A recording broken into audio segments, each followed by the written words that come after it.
生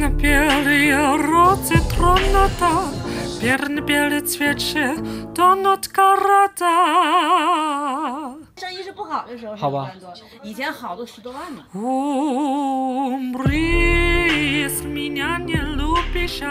这一期来到素有北方深圳之称的百年口岸城市绥芬河，这里是俄罗斯人的购物天堂，也是中俄贸易的晴雨表。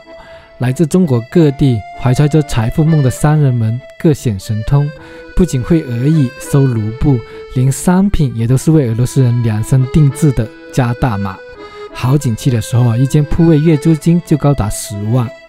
那么跟着阿珂走进这座国际化的边境小城。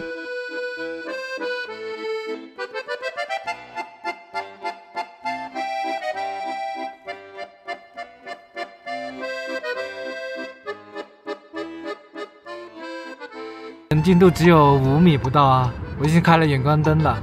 现在室外的温度是18度，已经从吉林开到黑龙江的边界了。黑龙江人民欢迎你！这边的能见度真的非常的低啊！东北虎豹国家公园这边是有虎豹出没的，严禁入山，估计在那个山里面是有的。哇，现在起雾了。现在已经在黑龙江境内了，这里真的是有那种千里幽魂啊！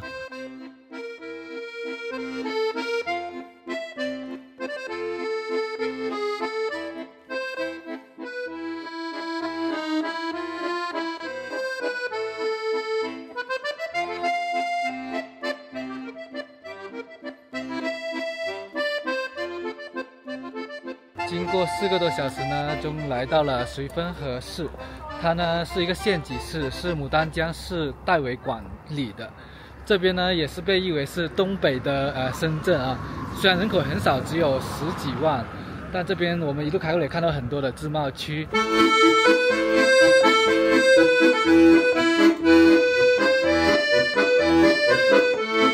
这边还有一个市民活动哦，好多小朋友啊。旁边呢就是一个很大的湖。那边还有，感觉这里真的非常的像塞外小江南啊！在宣传 G331，也就是我要走这条国道。接下来进入第3篇章，然后到新疆的礼赞阿勒泰的地方。绥芬河是赓续精神、传承基因的红色通道。走到市中心的一个步行街，哇，应该是在烧烤啊，味道很香。这边就是步行街，还在修的啊。现在是晚上啊，所以说一般都是摆地摊的比较多。这步行街虽然也不是很长，因为这个城市本来就不是很大，人口才10几万，这边还是很多俄罗斯人在这边逛的啊。这座城市呢，其实就跟深圳也是有点像的，也是来自全国各地的人啊。包括那里有个温州化妆城，所以说在这边的食物也是来自全国各地的。你看这边还有个上海的鸡柳，买了一点桃子，价格是8块钱一斤。然后苹果10块钱左右一斤，西瓜2块钱一斤。真的，我感觉我回到了深圳啊，这里就是深圳的龙华，一模一样啊，就是这个味道。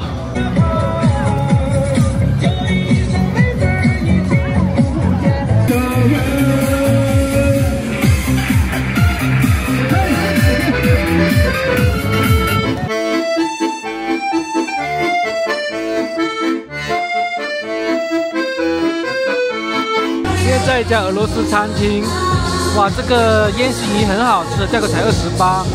这瓶喝的啤酒呢是38，价格都很实惠啊。大家看一下，这里的氛围非常的好。我要不说，大家是不是觉得现在是在俄罗斯，整个餐厅全部是俄罗斯人，外面那一排也全部是俄罗斯人站着。这里其实是绥芬河。这边有一个罗斯帝国商场啊，卖的都是一些俄罗斯的食品啊、酒啊，然后还有一些工艺品啊、画啊，还有一些又是卖酒的，就是一个专门售卖俄罗斯商品的一个商场，都是做批发为主的。这边还有白俄罗斯的一些乳制品。这一款啤酒还不错，我有喝过啊。这是俄罗斯的奶粉啊，35一袋，这个便宜的20一袋。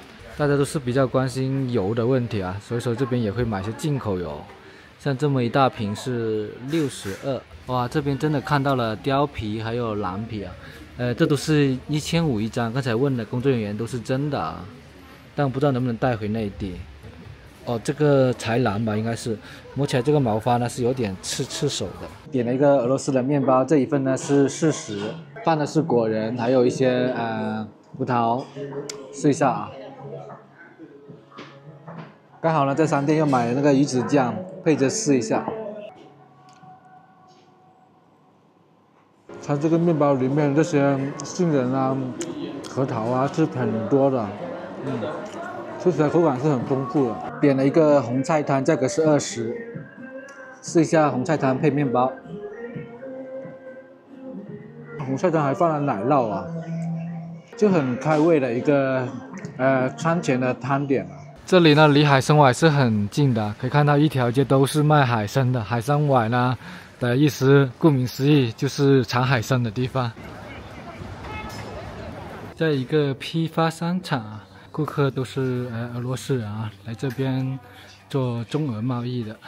可以看到这边的商品啊，尺码都是要大一点的啊。这边也都是收卢布的。这个衬衣是500卢布，这个是350卢布。看这些卖衣服的呢，都会拉一个帘子啊，就是为了防止去盗版。因为以前我们家在广州也是做服装批发的，所以说就很清楚了。你看，这样就是为了怕同行盗版。这些衣服的款式啊，都是面向俄罗斯人的，所以说码数也比较大，价格也相对来优惠一点。哦，那你这边也是会收卢布的啊？对。那但是你这个店可能还是以游客为主。反正我都是那个老外过来买的。哦，老外也过来买的。对。哦，好吧。哦，那你收卢布的话还要转汇率啊？对啊。那无所谓了。对，因为卢布它不是升升跌跌挺厉害的嘛。它也没差多少钱。哦，上下浮动1块2块的。多大的就是啊？多多个大的人家的。老板还会俄语啊？我们这必须能会俄语，要我怎么卖给他们？那你俄语怎么样？厉害，很厉害吗？不是很厉害，就只会卖我自己的货。那我多拿一点吧。其他的没啥。我不太会货。好，老板是哪里人啊？我是东北人。哦，那你还挺大，我还以为就是这个小店。没有。哦，那这边的那个商铺租是不是很贵啊？现在没有那么贵了。现在就是就像我这个就1万多点。要1万多吗？也要1万多的。哦，这是在现在生意是不好的时候是1万多，以前好都10多万呢。现在这生意不好了，以前的生意时候这一样都抢的要呢，还好吧，10多万也抢的要。就还是能收支平衡的。能。那就太好。如果说是不平衡的话，那就不至于搁这待着。祝你生意兴隆啊！谢谢你。谢谢的俄语是不是spasiba？对。spasiba。对，我绕的。好，再见。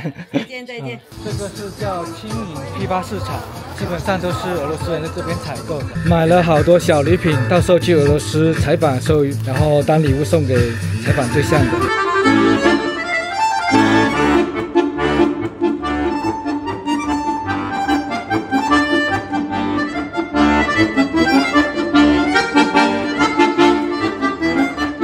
现在来到了绥芬河口岸，对面呢就是俄罗斯啦。这里呢距离俄罗斯远东的最大城市海参崴就是240公里左右。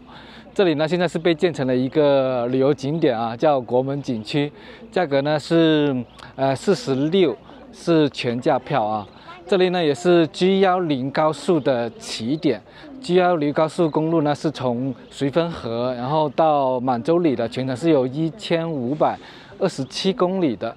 这里呢同时也是中东铁路的起点啊，给大家看一下，这边就有介绍中东铁路的，这对整个东北的近代史都是非常的重要的这个中东铁路。那么我们来了解一下中东铁路吧。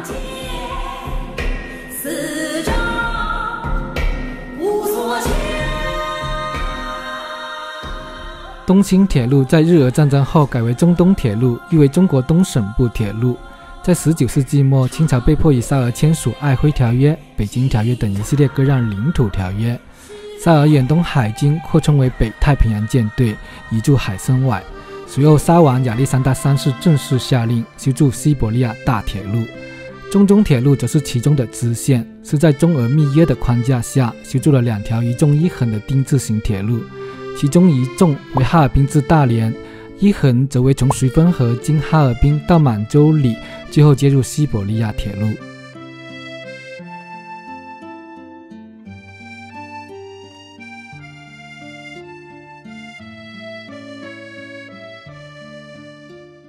进到景区呢，就可以看到前面就是2代国门，后面呢就是3代国门。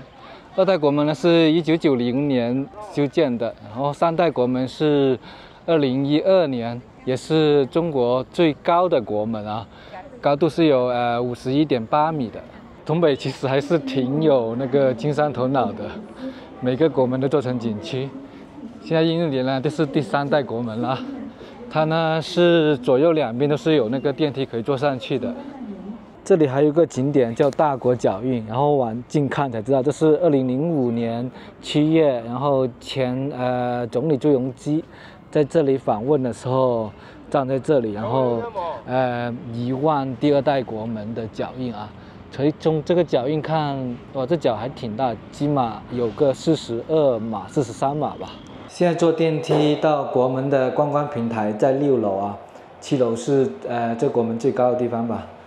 站到平台上面是一个长长的走廊啊，然后右手边呢就是中国这边啦，然后左手边呢就是俄罗斯，可以看到对面俄罗斯那边好像是没什么建设啊，在建设那个好像也是中国的那个工程队。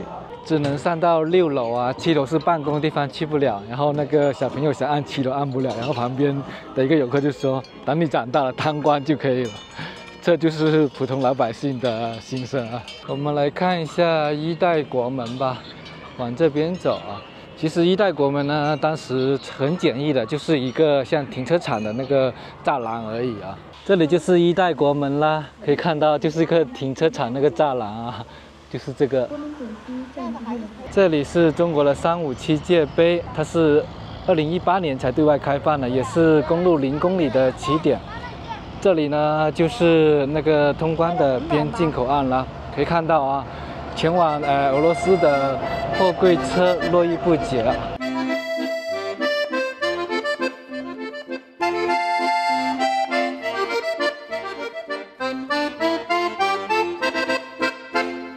这里是绥芬河的博物馆，是免费参观的。然后对面就是苏俄的领事旧馆啊。这个博物馆看起来是不是很像学校？没错，以前是俄罗斯侨民的学校啊。在日伪时期呢，是日军第764部队的驻扎地。在解放后呢，是作为绥芬河的市政府大厅办公用地。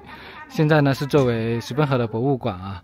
但现在没有开放，它这边的开放时间是8点半到11点半，然后下午是1点半到5点。我发现绥芬河啊，随处可见的就是很漂亮的银杏树，我估计等到秋天的时候会很美啊。但是没办法，来的时间不对，都没有开门。那么我带大家去尝一下俄罗斯的100年老面包坊，也就是列巴坊。在1898年中东铁路修建之后呢，大量的俄罗斯人涌入了绥芬河，为了满足俄罗斯人的饮食习惯啊，所以说呢，这个老味列巴呢是在1910年所创立的。我们来尝试一下这边的列巴吧，里面还在制作啊。你好，这个怎么卖的？哦，这个38，然后这个呢是原味的是吧？这无糖的是18一个。对。那我拿一个这个吧。嗯，好。什么馅的这个？里边核桃仁吗？又没葡萄干。哦，好的。切吧。这个大列巴一般是怎么吃的？就是这样吃。吃可以了。哦。对，直接吃。哇，还热的啊。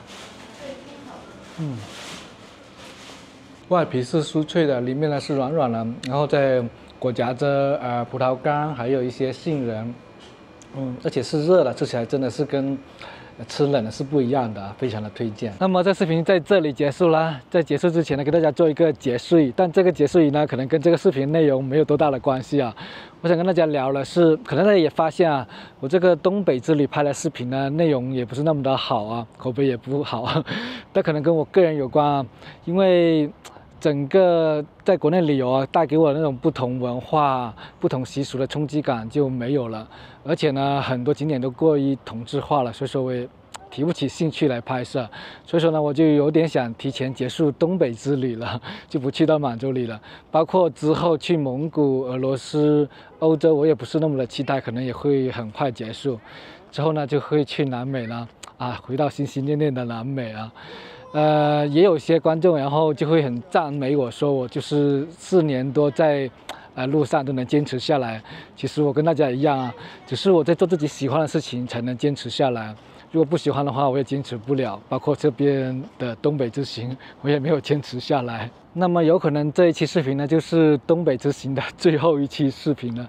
真的非常的抱歉啊，东北之行就草草的结束了，有可能啊。